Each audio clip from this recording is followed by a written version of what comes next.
अस्सलामुअलैकुम फ्रेंड्स, कैसे हैं आप।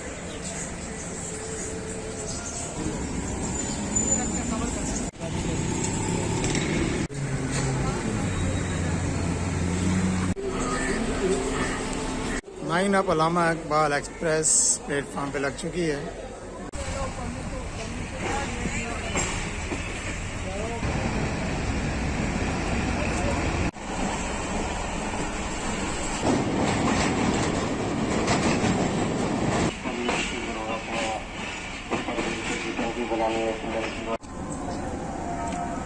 अल्लामा इकबाल को लेके जा रहे हैं।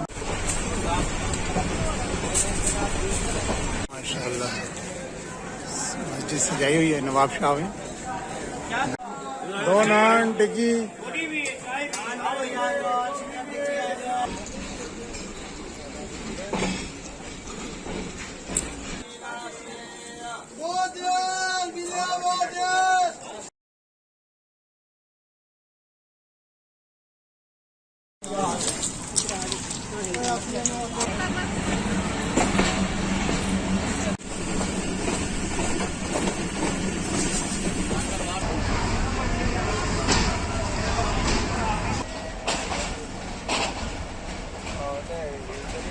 दोस्तों, कराची से लाहौर पहुंच चुका हूँ।